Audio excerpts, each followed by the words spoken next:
ಮುಂಗಾರು ಪೂರ್ವ ಮಳೆ ರಾಜ್ಯದಲ್ಲಿ ಅಬ್ಬರಿಸಿದೆ. ಮುಂಗಾರು ಮಳೆಯ ಅಬ್ಬರದ ಎಂಟ್ರಿಗೂ ಸೂಚನೆ ಕೊಟ್ಟಿದೆ. ಈ ಬೆನ್ನಲ್ಲೇ ಆರೋಗ್ಯದ ಕುರಿತು ಆತಂಕ ಹೆಚ್ಚಾಗ್ತಾ ಇದೆ.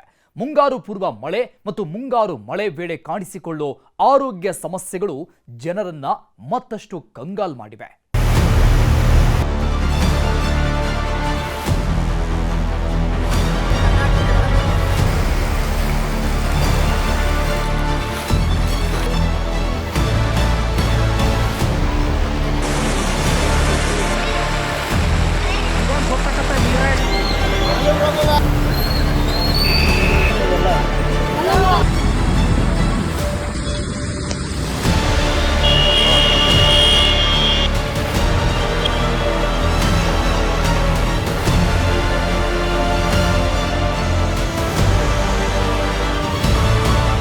ನೀರು ನೀರು ಎಲ್ಲಿ ನೋಡಿದ್ರಲ್ಲಿ ನೀರೇ ಕಾಣಿಸ್ತಿದೆ.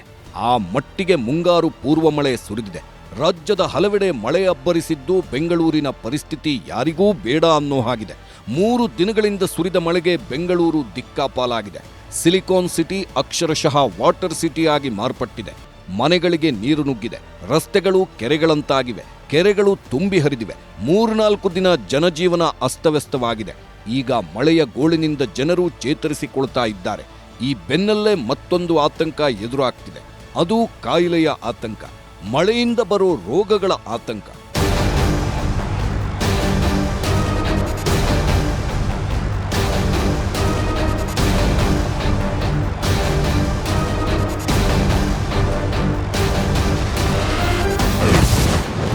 ಅಬ್ಬರದ ಮಳೆ ಬೆನ್ನಲ್ಲೇ ಕಾಯಿಲೆಗಳ ಆತಂಕ ಶುರು.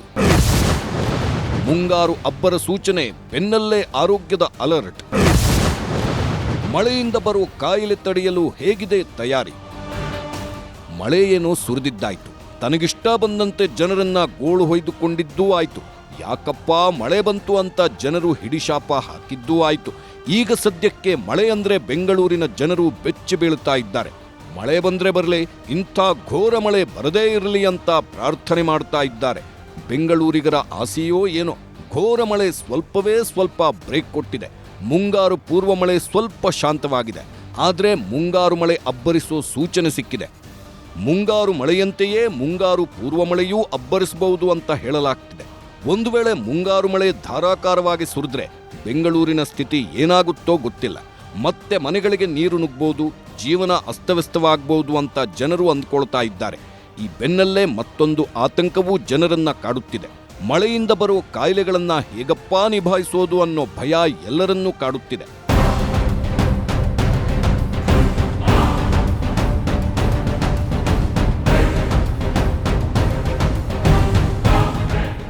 ಮಳೆ ಬಂದ್ರೆ ಏನು ಬೇಕಾದ್ರೂ ಆಗ್ಬೋದು, ಯಾವ ರೀತಿ ಬೇಕಾದ್ರೂ ಅವ್ಯವಸ್ಥೆ ಉಂಟಾಗ್ಬೋದು.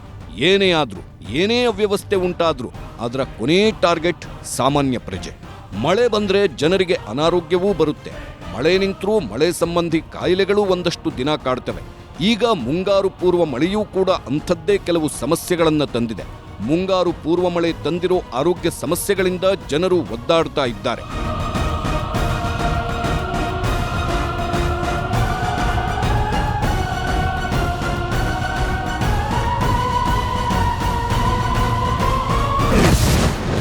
ಸಾಯಿ ಲೇಔಟ್ ನಿವಾಸಿಗಳಿಗೆ ಚರ್ಮ ಸಂಬಂಧಿ ಸಮಸ್ಯೆ. ಯಾವಾಗ ಮಳೆ ಬಂದರೂ ಒಂದಷ್ಟು ಮಂದಿಗೆ ನೆಗಡಿ, ಶೀತ ಬರೋದು ಕಾಮನ್. ಆದರೆ ಈ ಬಾರಿ ಮುಂಗಾರು ಪೂರ್ವ ಮಳೆಯಿಂದ ಸಾಕಷ್ಟು ಹಾನಿಗೀಡಾದ ಸಾಯಿ ಲೇಔಟ್ ಜನರಿಗೆ ಬೇರೊಂದು ರೀತಿಯ ಗಂಭೀರ ಆರೋಗ್ಯ ಸಮಸ್ಯೆ ಕಾಡುತ್ತಿದೆ. ಹೌದು, ಈ ಬಾರಿ ಮುಂಗಾರು ಪೂರ್ವ ಮಳೆಗೆ ಸಾಯಿ ಲೇಔಟ್ ತತ್ತರಿಸಿದೆ. ಸಾಯಿ ಲೇಔಟ್ನ ರಸ್ತೆಗಳು ನೀರಿನಿಂದ ತುಂಬೋಗಿವೆ. ಮನೆಗಳಿಗೆ ನೀರು ನುಗ್ಗಿದೆ. ಕೆಲವು ಕುಟುಂಬಗಳು ಈಗಾಗಲೇ ಮನೆಗಳನ್ನ ಬಿಟ್ಟು ಬೇರೆ ಕಡೆಗೆ ಹೋಗಿವೆ. ಆದರೆ ಅನಿವಾರ್ಯವಾಗಿ ಕೆಲವರು ನೀರು ತುಂಬಿರೋ ಮನೆಗಳಲ್ಲೇ ಇರಬೇಕಾದ ಪರಿಸ್ಥಿತಿ ನಿರ್ಮಾಣವಾಗಿದೆ. ಅವರಿಗೆ ಜೆಸಿಬಿ ಮೂಲಕ ಆಹಾರ ಮತ್ತು ಅಗತ್ಯ ವಸ್ತುಗಳನ್ನು ತಲುಪಿಸುವ ಕೆಲಸ ಆಗುತ್ತಿದೆ. ಮನೆಗಳಲ್ಲಿರೋರು ನೀರಿನಲ್ಲೇ ಇದ್ದು ಚರ್ಮ ಸಂಬಂಧಿ ರೋಗಗಳಿಗೆ ತುತ್ತಾಗಿದ್ದಾರೆ.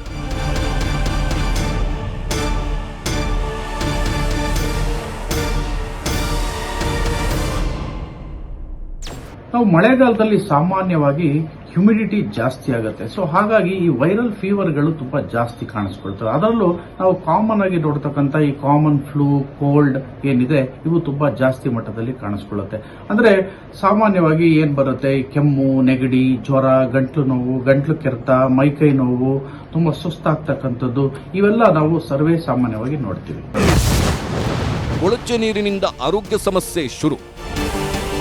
ಹೌದು, ಭಾರೀ ಮಳೆಯಿಂದ ಎಲ್ಲರ ಮನೆಗಳಿಗೆ ನುಗ್ಗಿರೋದು ಶುದ್ಧ ನೀರಲ್ಲ, ಕೊಳಚೆ ನೀರು. ಆ ಕೊಳಚೆ ನೀರು ಜನರನ್ನ ಕಾಡಿದೆ. ಚರ್ಮ ಸಂಬಂಧಿ ರೋಗಗಳು ಸಾಯಿ ಲೇಔಟ್ ನಿವಾಸಿಗಳನ್ನ ಕಾಡುತ್ತಿದೆ. ಇಲ್ಲಿ ನೋಡಿ, ಈ ಮಹಿಳೆಯ ಕಾಲುಗಳಲ್ಲಿ ಚರ್ಮಕ್ಕೆ ಹಾನಿಯಾಗಿದೆ, ಕಾಲಿಗೆ ಗಾಯವಾಗಿದೆ. ಇದು ಮಾತ್ರವಲ್ಲ, ಇದೇ ರೀತಿಯಲ್ಲಿ ಹಲವಾರು ಸಮಸ್ಯೆಗಳು ಸಾಯಿ ಲೇಔಟ್ ಜನರನ್ನ ಕಾಡುತ್ತಿವೆ. ಒಟ್ಟಾರೆಯಾಗಿ ಮಳೆಯಿಂದ ಆರೋಗ್ಯಕ್ಕೂ ಹಾನಿಯಾಗ್ತಿದೆ.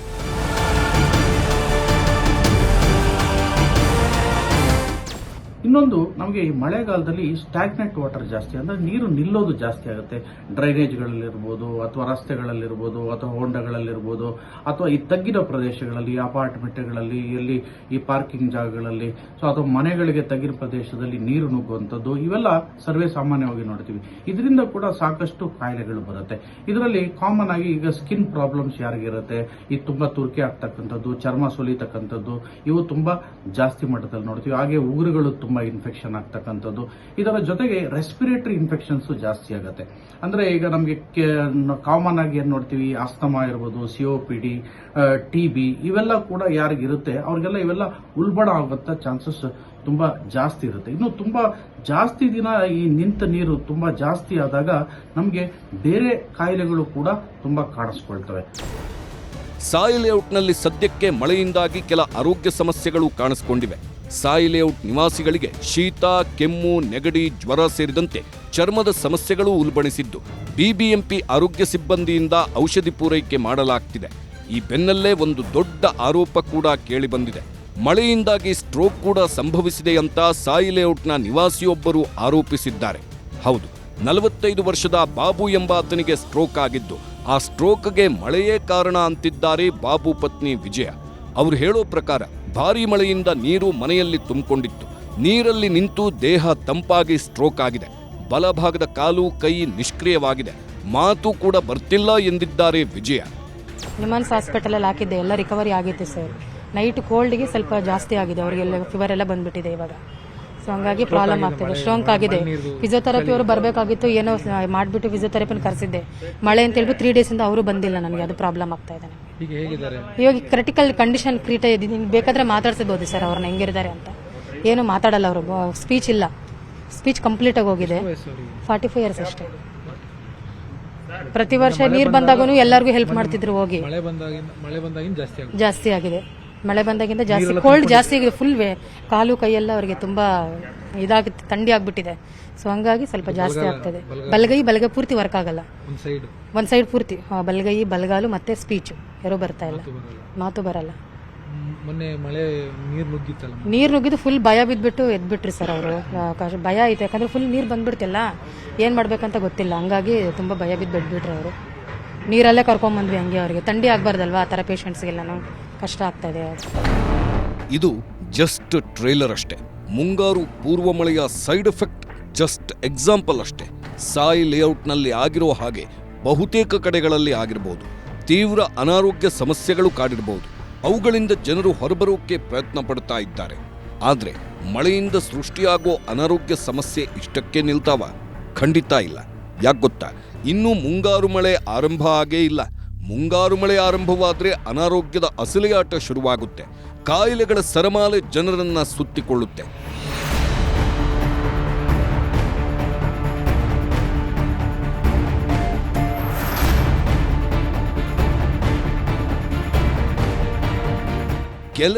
ಕೆಲವೇ ದಿನಗಳ ಹಿಂದೆ ಬಿಸಿಲು ಜನರನ್ನ ಕಂಗೆಡಿಸಿತ್ತು. ಈಗ ಮಳೆ ಕಾಡುತ್ತಿದೆ. ಮುಂದೆಯೂ ಕೂಡ ಅತಿಯಾಗಿ ಕಾಡೋ ಸೂಚನೆ ಕೊಡುತ್ತಿದೆ. ಮಳೆ ತೀವ್ರಗೊಂಡ್ರೆ ಹಲವಾರು ಕಾಯಿಲೆಗಳಿಗೆ ರಹದಾರಿ ಸಿಗುತ್ತೆ.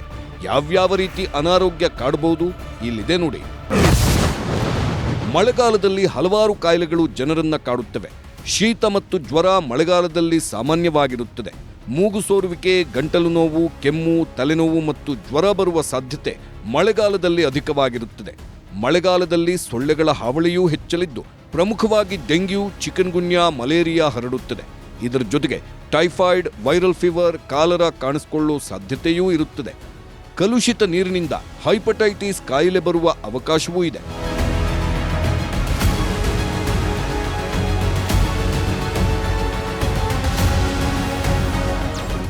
ಸೊ ನಾವು ಸಾಮಾನ್ಯವಾಗಿ ಏನು ಈ ಮಳೆಗಾಲದಲ್ಲಿ ನೋಡ್ತೀವಿ, ಈ ಟೈಫಾಯ್ಡ್ ಇರ್ಬೋದು, ಕಾಲರಾ ಇರ್ಬೋದು, ಹಾಗೆ ನಮ್ಮ ಆಹಾರ ಕಲುಷಿತಗೊಂಡಾಗ ನಮಗೆ ವಾಂತಿ, ಮೈಕೈ ನೋವು, ಹಾಗೆ ಹೊಟ್ಟೆ ನೋವು ಅಥವಾ ಹೊಟ್ಟೆ ಹಿಂಡ್ತಕ್ಕಂಥದ್ದು ಇವೆಲ್ಲ ಕೂಡ ಸಾಮಾನ್ಯವಾಗಿ ನಾವು ನೋಡ್ತೀವಿ. ಇನ್ನ ಇದರ ಜೊತೆಗೆ ನಮಗೆ ವೆಕ್ಟರ್ ಬೋರ್ನ್ ಡಿಸೀಸಸ್ ಅಂದ್ರೆ ಈ ಮಸ್ಕಿಟೋ ಬೋರ್ನ್ ಡಿಸೀಸಸ್ ಅಂತ ಹೇಳ್ತೀವಿ. ಇದರಲ್ಲಿ ಸಾಮಾನ್ಯವಾಗಿ ನಮಗೆ ಡೆಂಗಿ ಜ್ವರ, ಚಿಕನ್ ಗುನ್ಯಾ ಜ್ವರ, ಹಾಗೆ ಲೆಪ್ಟೋಸ್ಪೈರೋಸಿಸ್ ಇರ್ಬೋದು, ಸೊ ಮಲೇರಿಯಾ ಇವೆಲ್ಲರೂ ನಾವು ಕಾಮನ್ ಆಗಿ ನಾವು ಮಳೆ ಬಿದ್ದಾಗ ನಾವು ನೋಡ್ತೀವಿ. ಯಾಕಂದ್ರೆ ಈ ನಿಂತ ನೀರಲ್ಲಿ ಸಾಕಷ್ಟು ಈ ಮಸ್ಕಿಟೋಗಳು ಬ್ರೀಡ್ ಆಗ್ತವೆ. ಇದರ ಜೊತೆಗೆ ಹೆಪಟೈಟಿಸ್ ಕೂಡ ನಾವು ಮಳೆಗಾಲ ಶುರುವಾದಾಗ ನಾವು ಕಾಮನ್ ಆಗಿ ನೋಡ್ತೀವಿ. ಅಂದ್ರೆ ಜಾಂಡಿಸ್ ಬರ್ತಕ್ಕಂಥದ್ದು, ಸೊ ಹೊಟ್ಟೆ ನೋವು, ಸರಿಯಾಗಿ ಜೀರ್ಣ ಆಗೋದಿಲ್ಲ, ಊಟ ಸರಿಯಾಗಿ ಸೇರೋದಿಲ್ಲ. ಸೊ ಇವೆಲ್ಲನೂ ಕೂಡ ನಾವು ಮಳೆಗಾಲದಲ್ಲಿ ಸಾಮಾನ್ಯವಾಗಿ ನಾವು ನೋಡ್ತೀವಿ.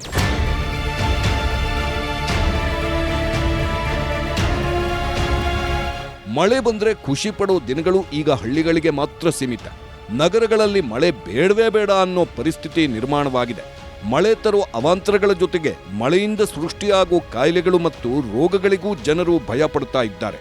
ಮಳೆಯಿಂದ ಜ್ವರ, ಶೀತ ಬರುತ್ತೆ, ಮೂಗು ಸೋರುತ್ತೆ, ಗಂಟಲು ನೋವು ಕಾಣಿಸ್ಕೊಳ್ಳುತ್ತೆ, ಸೊಳ್ಳೆಗಳು ಹೆಚ್ಚಾಗಿ ಡೆಂಗ್ಯೂ, ಚಿಕನ್ ಗುನ್ಯಾ ಕೂಡ ಬರುತ್ತೆ ಅನ್ನೋದರ ಜೊತೆಗೆ ಇನ್ನೂ ಹಲವಾರು ಆರೋಗ್ಯ ಸಮಸ್ಯೆಗಳು ಜನರಿಗೆ ಎದುರಾಗ್ತವೆ. ಮಾನಸಿಕ ಕಾಯಿಲೆಗಳು ಜನರನ್ನ ಕಾಡುತ್ತವೆ. ಹೌದು, ಮಳೆಗಾಲದ ವೇಳೆ ಮಾನಸಿಕ ಸಮಸ್ಯೆ ಕೆಲವರಲ್ಲಿ ಕಾಣಿಸ್ಕೊಳ್ಬಹುದು. ಅವರು ದೈನಂದಿನ ಚಟುವಟಿಕೆಗಳಲ್ಲಿ ಆಸಕ್ತಿ ಕಳೆದುಕೊಳ್ಬಹುದು. ಆಯಾಸ, ಹಸಿವಿನ ಬದಲಾವಣೆಗಳು ಮತ್ತು ಮನಸ್ಸನ್ನ ಕೇಂದ್ರೀಕರಿಸುವಲ್ಲಿ ತೊಂದರೆಯನ್ನೂ ಎದುರಿಸಬಹುದು.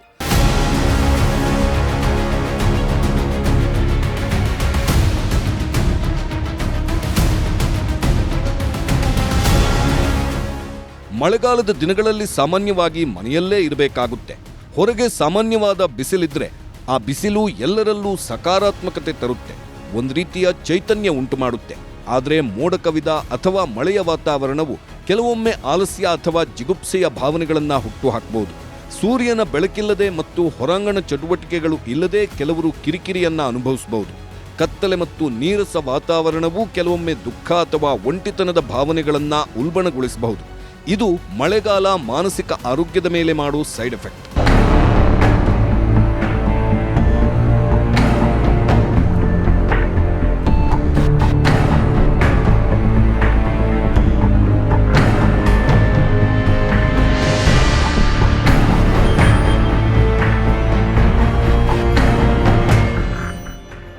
ಮುಂಗಾರು ಪೂರ್ವ ಮಳೆ ಈಗ ಚಾಲ್ತಿಯಲ್ಲಿದೆ.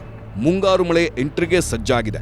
ಈಗಾಗಲೇ ರಾಜ್ಯದಲ್ಲಿ ಸುರಿದಿರೋ ಮಳೆ ಉಸಿರಾಟದ ಸಮಸ್ಯೆ, ಕೆಮ್ಮು, ನೆಗಡಿ, ಜ್ವರ ಹಾಗೂ ಇನ್ನಿತರ ತೊಂದರೆಗಳನ್ನು ತರುತ್ತಿದೆ. ಜನರಲ್ಲಿ ಆರೋಗ್ಯ ಸಮಸ್ಯೆಗಳನ್ನು ಹುಟ್ಟುಹಾಕುವುದರ ಜೊತೆಗೆ ರೋಗ ನಿರೋಧಕ ಶಕ್ತಿಗೂ ಮಳೆಗಾಲ ಸವಾಲು ಎಸೆಯುತ್ತಿದೆ. ಮಳೆಗಾಲದಲ್ಲಿ ಶೀತ, ಜ್ವರದಂತೆ ವೈರಲ್ ಸೋಂಕು ಸಾಮಾನ್ಯವಾಗಿದ್ದು, ವೈರಲ್ ಸೋಂಕು ಬಂದರೆ ಮೂಗು ಮತ್ತು ಗಂಟಲಿನ ಭಾಗಕ್ಕೆ ಹೆಚ್ಚು ಪ್ರಭಾವ ಬೀರುತ್ತದೆ. ಮೂಗು ಸುರಿಯುವುದು, ಸೀನುವುದು, ಕೆಮ್ಮು, ಗಂಟಲು ನೋವು ಮತ್ತು ಸಣ್ಣದಾಗಿ ಜ್ವರ ಕಾಣಿಸಿಕೊಳ್ಳಬಹುದು.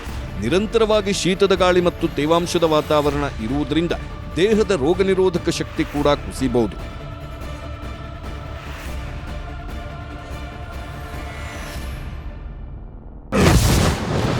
ಸೊಳ್ಳೆಯಿಂದ ಹರಡುವ ಕಾಯಿಲೆಗಳು ಡೇಂಜರ್. ಮಳೆಗಾಲದಲ್ಲಿ ಸೊಳ್ಳೆಗಳ ಉತ್ಪತ್ತಿ ಹೆಚ್ಚಿರುತ್ತೆ, ಹಾವಳಿಯೂ ಹೆಚ್ಚಿರುತ್ತೆ.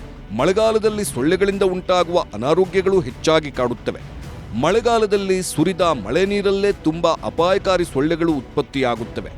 ವಿವಿಧ ಸೋಂಕುಗಳು ಮತ್ತು ಅನಾರೋಗ್ಯವನ್ನ ಉಂಟುಮಾಡುವ ಸೊಳ್ಳೆಗಳು ಹೆಚ್ಚಾಗಿ ಉತ್ಪತ್ತಿಯಾಗುತ್ತವೆ. ಸಾಮಾನ್ಯವಾಗಿ ಮಳೆಗಾಲದಲ್ಲಿ ರೋಗ ನಿರೋಧಕ ಶಕ್ತಿ ದುರ್ಬಲಗೊಳ್ಳುತ್ತದೆ. ಇದು ಸೊಳ್ಳೆಯಿಂದ ಹರಡುವ ಕಾಯಿಲೆಗಳಿಗೆ ಸುಲಭವಾಗಿ ಗುರಿಯಾಗುವಂತೆ ಮಾಡುತ್ತದೆ. ಡೆಂಗ್ಯೂ, ಮಲೇರಿಯಾ, ಚಿಕನ್ ಗುನ್ಯಾ, ಹಳದಿ ಜ್ವರ ಮತ್ತು ಝಿಕಾ ವೈರಸ್ಗಳು ಮಳೆಗಾಲದಲ್ಲಿ ಹೆಚ್ಚಾಗಿ ಹರಡುತ್ತವೆ. ಕೆಲವೊಮ್ಮೆ ಈ ಕಾಯಿಲೆಗಳು ಬಂದರೆ ಪ್ರಾಣ ಹೋಗುವುದು ಕೂಡ ಉಂಟು.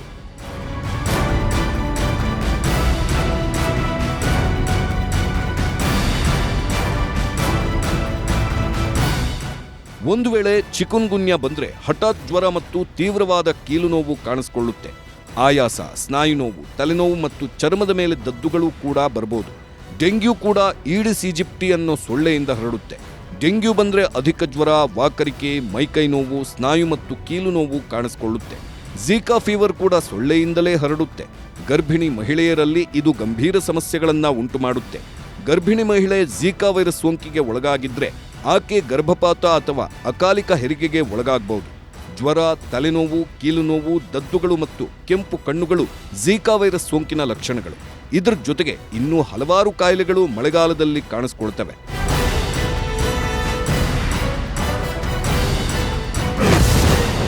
ಮಳೆಗಾಲದಲ್ಲಿ ಮಕ್ಕಳ ಆರೋಗ್ಯಕ್ಕೆ ತೀವ್ರ ಹಾನಿ.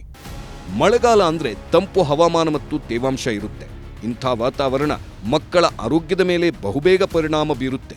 ಹೌದು, ಮಳೆಗಾಲದಿಂದ ಮಕ್ಕಳ ಮೇಲೆ ದುಷ್ಪರಿಣಾಮವೇ ಹೆಚ್ಚು. ಮಳೆಗಾಲದಲ್ಲಿ ಮಕ್ಕಳಿಗೆ ಬಹುಬೇಗ ಜ್ವರ, ಸೋಂಕು, ಶಿಲೀಂಧ್ರ ಮತ್ತು ವೈರಲ್ ಸೋಂಕು ಬರುವ ಸಾಧ್ಯತೆ ಇರುತ್ತೆ. ಮಕ್ಕಳು ಅನೇಕ ರೀತಿಯ ರೋಗಗಳಿಗೆ ತುತ್ತಾಗುವ ಅಪಾಯ ಹೆಚ್ಚಿರುತ್ತೆ.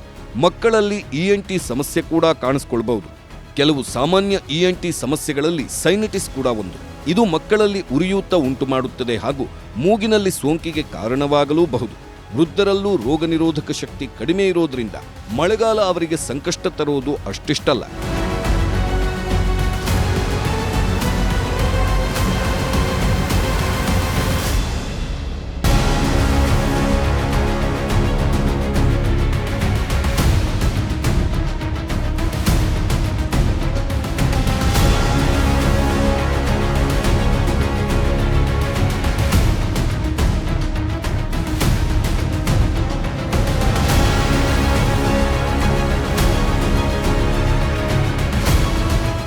ಈ ವರ್ಷದ ಮಳೆ ಎಲ್ಲ ವರ್ಷಗಳ ಮಳೆಯಂತಲ್ಲ. ಮುಂಗಾರು ಮಳೆಯಂತೂ ಎಲ್ಲಾ ಬಾರಿಯ ಮುಂಗಾರು ಮಳೆಗಿಂತ ತುಂಬಾನೇ ಡಿಫರೆಂಟ್. ಯಾಕೆ ಗೊತ್ತಾ? ಈ ಬಾರಿ ಮುಂಗಾರು ಎಂಟ್ರಿಗೂ ಮುನ್ನವೇ ಮುಂಗಾರು ಪೂರ್ವ ಮಳೆ ಅಬ್ಬರಿಸಿದೆ. ಅವಧಿಗೂ ಮುಂಚೆಯೇ ಮುಂಗಾರು ಮಳೆ ರಾಜ್ಯಕ್ಕೆ ಎಂಟ್ರಿ ಕೊಡಲಿದೆ. ಈ ಮುಂಗಾರು ಮಳೆ ಮತ್ತು ಮುಂಗಾರು ಪೂರ್ವ ಮಳೆಗಳು ಜನರಲ್ಲಿ ಆತಂಕ ಮೂಡಿಸುತ್ತಿವೆ. ಪ್ರಮುಖವಾಗಿ ಮುಂಗಾರು ಮಳೆಯೊಂದಿಗೆ ಕಾಣಿಸಿಕೊಳ್ಳುವ ಡೆಂಗ್ಯೂ ಮತ್ತು ಚಿಕುನ್ಗುನ್ಯಾ ರೋಗಗಳು ಜನರಲ್ಲಿ ಆತಂಕ ಹೆಚ್ಚಿಸುತ್ತಿವೆ. ಒಂದು ಬಾರಿ ಡೆಂಗ್ಯೂ, ಚಿಕುನ್ಗುನ್ಯಾ ಇತರ ಕಾಯಿಲೆಗಳು ಕಾಣಿಸ್ಕೊಂಡ್ರೆ ಆರೋಗ್ಯ ವ್ಯವಸ್ಥೆಯೇ ಅಲ್ಲೋಲ ಕಲ್ಲೋಲವಾಗುತ್ತೆ. ಜನರು ಆಸ್ಪತ್ರೆಗಳಿಗೆ ಅಲೆಯೋದು ಸಾಮಾನ್ಯವಾಗುತ್ತೆ.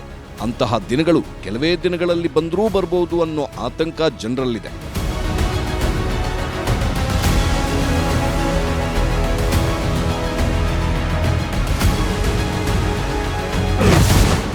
ಪ್ರತಿ ವರ್ಷ ಡೆಂಗ್ಯೂ, ಚಿಕುನ್ಗುನ್ಯಾ ಅಬ್ಬರ. ಹೇಗಿದೆ ಮಳೆ ಸಂಬಂಧಿ ಕಾಯಿಲೆ ತಡೆಯಲು ತಯಾರಿ?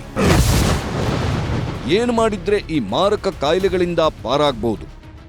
Dengue, chikungunya, malaria, viral fever ಇವುಗಳಲ್ಲಿ ಯಾವುದೇ ಎಂಟ್ರಿ ಕೊಟ್ಟರೂ ಕೂಡ ಆ ಎಂಟ್ರಿ ಘೋರವಾಗಿರುತ್ತೆ. ಇವೆಲ್ಲ ಒಬ್ಬೊಬ್ಬರಿಗೆ ಬರುವ ಕಾಯಿಲೆಗಳೇ ಅಲ್ಲ. ಬಂದ್ರೆ ಒಂದು ಊರಿಗೆ ಬರ್ತವೆ. ನೂರಾರು ಮಂದಿ ಒಟ್ಟೊಟ್ಟಿಗೆ ಆಸ್ಪತ್ರೆಗಳಿಗೆ ಅಡ್ಮಿಟ್ ಆಗ್ತಾರೆ. ಆಸ್ಪತ್ರೆಗಳು ತುಂಬಿ ಹೋಗ್ತವೆ. ಆಸ್ಪತ್ರೆಯ ಬೆಡ್ಗಳೂ ಭರ್ತಿ ಆಗ್ತವೆ. ಕೆಲವೊಮ್ಮೆ ಔಷಧಿಗಳಿಗೆ ಹಾಹಾಕಾರ ಕೂಡ ಉಂಟಾಗುತ್ತೆ. ಜನರಿಗೆ ಇನ್ನಿಲ್ಲದ ತೊಂದರೆಯಾಗುತ್ತೆ. ರೋಗಗಳಿಂದ ಜನರು ಅನುಭವಿಸುವ ಯಾತನೆ, ಆರ್ಥಿಕ ನಷ್ಟ, ಬೇಸರ ತರಿಸುತ್ತೆ. ಇದು ಬಹುತೇಕ ಪ್ರತಿ ವರ್ಷ ನಡೆಯುತ್ತೆ.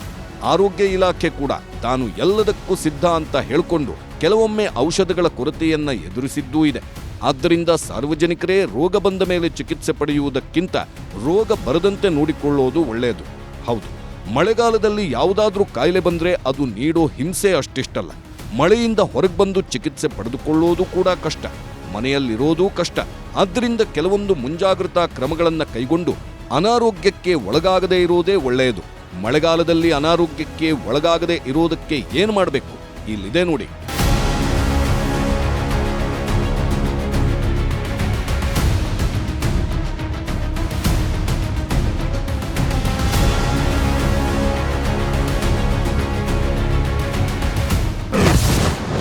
ಮಳೆಗಾಲದಲ್ಲಿ ಆರೋಗ್ಯ ರಕ್ಷಣೆಗೆ ರೋಗ ನಿರೋಧಕ ಶಕ್ತಿ ಹೆಚ್ಚಿಸಿಕೊಳ್ಬೇಕು. ಹೆಚ್ಚಿನ ನೀರು ಸೇವನೆ ಮಾಡಬೇಕು. ಸಂಪೂರ್ಣವಾಗಿ ಒಣಗಿದ ಬಟ್ಟೆ ಧರಿಸಬೇಕು. ಮಳೆಯಲ್ಲಿ ರೈನ್ಕೋಟ್, ಛತ್ರಿ ಬಳಸಬೇಕು. ಕೈಗಳನ್ನ ಆಗಾಗ ಸೋಪಿನಿಂದ ತೊಳೆಯಬೇಕು. ಸೊಳ್ಳೆಗಳಿಂದ ರಕ್ಷಣೆಗೆ ಕೀಟನಾಶಕ, ಸೊಳ್ಳೆ ಪರದೆಯನ್ನ ಬಳಸಬೇಕು.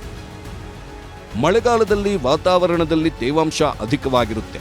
ಆದ್ದರಿಂದ ಒದ್ದೆಯಾದ ಬಟ್ಟೆಗಳಲ್ಲಿ ಬ್ಯಾಕ್ಟೀರಿಯಾಗಳು ಉತ್ಪತ್ತಿಯಾಗುವ ಸಾಧ್ಯತೆ ಇರುತ್ತೆ. ಆದ್ದರಿಂದ ಸಂಪೂರ್ಣ ಒಣಗಿದ ಬಟ್ಟೆಗಳನ್ನೇ ಬಳಸಬೇಕು. ಇದು ಉಸಿರಾಟದ ಸೋಂಕು ಬರುವುದನ್ನು ತಪ್ಪಿಸುತ್ತೆ. ರೋಗ ನಿರೋಧಕ ಶಕ್ತಿ ಹೆಚ್ಚಿಸಿಕೊಳ್ಳಲು ಹಣ್ಣು, ತರಕಾರಿಗಳನ್ನು ಹೆಚ್ಚಾಗಿ ಸೇವಿಸಬೇಕು. ಸಾಮಾನ್ಯವಾಗಿ ಮಳೆಗಾಲದಲ್ಲಿ ನಮ್ಮ ದೇಹ ಕಡಿಮೆ ನೀರು ಬಯಸುತ್ತದೆ. ಆದ್ದರಿಂದ ಕಡಿಮೆ ನೀರು ಕುಡಿದು ನಿರ್ಜಲೀಕರಣ ಆಗದಂತೆ ಕೂಡ ನೋಡಿಕೊಳ್ಳಬೇಕು.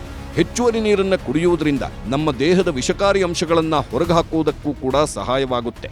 ಅಲ್ಲದೆ ಆಗಾಗ ಕೈ ತೊಳೆಯುವುದರಿಂದ ವೈರಸ್ಗಳು ಮತ್ತು ಬ್ಯಾಕ್ಟೀರಿಯಾಗಳು ನಮ್ಮ ದೇಹ ಪ್ರವೇಶಿಸುವ ಸಾಧ್ಯತೆ ಕಡಿಮೆಯಾಗುತ್ತೆ. ಇದೆಲ್ಲ ಕ್ರಮಗಳನ್ನು ಕೈಗೊಂಡ್ರೆ ಕೆಲವೊಂದು ಸಮಸ್ಯೆಗಳಿಂದ ಪಾರಾಗಬಹುದು. ಉಳಿದ ಸಮಸ್ಯೆಗಳು ಬರೋದು ಸೊಳ್ಳೆಗಳಿಂದ. ಸಾಮಾನ್ಯವಾಗಿ ಜ್ವರ, ಶೀತ ವಾತಾವರಣದ ಏರುಪೇರಿನಿಂದ ಬರುತ್ತೆ. ಆದರೆ ಚಿಕುನ್ಗುನ್ಯಾ, ಡೆಂಗ್ಯೂ, ಮಲೇರಿಯಾ ಕಾಯಿಲೆಗಳು ಸೊಳ್ಳೆಗಳಿಂದ ಬರ್ತವೆ. ಈ ಕಾಯಿಲೆಗಳು ಬರಬಾರದು ಅಂದ್ರೆ ಸೊಳ್ಳೆಗಳಿಂದ ದೂರವಿರಬೇಕು.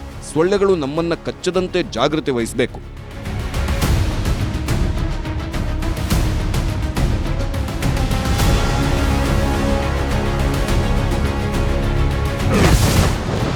ಸೊಳ್ಳೆಗಳಿಂದ ಪಾರಾಗಲು ಸುತ್ತಮುತ್ತಲಿನ ಜಾಗದಲ್ಲಿ ನೀರು ನಿಲ್ಲದಂತೆ ನೋಡಿಕೊಳ್ಬೇಕು.